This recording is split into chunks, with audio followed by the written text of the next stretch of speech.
यह कहानी साईं बाबा की उदी और आत्मविश्वास के महत्व को आज के कॉरपोरेट करियर जगत के तनाव के साथ जोड़ती है।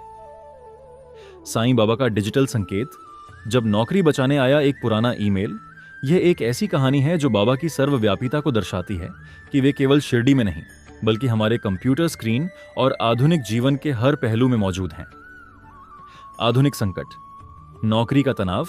कहानी का मुख्य पात्र है विवेक, जो मुंबई की एक बड़ी मल्टीनेशनल कंपनी में कार्यरत है।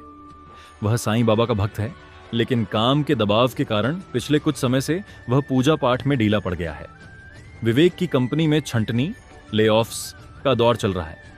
वह खुद को असुरक्षित महसूस कर रहा है क्योंकि उसका काम कई महीनों से उम्मीद के मुताबिक नहीं हो रहा था।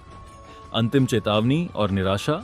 एक दिन विवेक के बॉस ने उसे 1 महीने का अल्टीमेटम दिया कि अगर उसका अगला प्रोजेक्ट सफल नहीं हुआ तो उसे नौकरी छोड़नी पड़ेगी।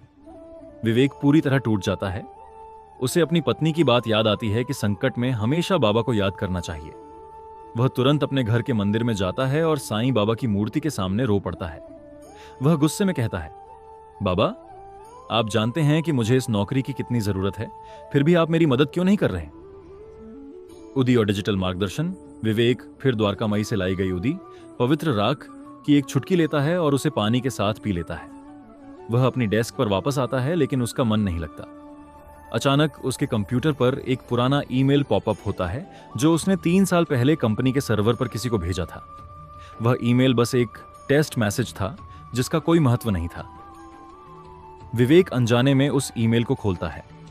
ईमेल के निचले भाग में उसकी स्वयं की डिजिटल सिग्नेचर थी, श्रद्धा और सबूरी रखो, बाबा सब ठीक करेंगे। यह लाइन विवेक ने मजाक में अपनी सिग्नेचर में लगा रखी थी और वह उसे लगाना भूल गया था। उस समय यह उसके लिए एक संकेत बन गया। विवेक को तुरंत समझ आता है कि बाबा उसे धैर्य, सबूरी रखने और विश्वास, श्रद्धा के साथ अपने काम पर ध्यान केंद्रित करने को कह रहे हैं। अगले दिन वह पूरी लगन से अपने प्रोजेक्ट पर काम करता है। उसे याद आता है कि 6 महीने पहले उसने एक डेटा एनालिसिस टूल का एक प्रोटोटाइप बनाया था जिसे उसने छोड़ दिया था। वह तुरंत उस टूल को फिर से शुरू करता है। यह टूल उसके प्रोजेक्ट को अभूतपूर्व सफलता दिलाता है, जिससे कंपनी को लाखों का फायदा होता है। विवेक की नौकरी बच जाती है।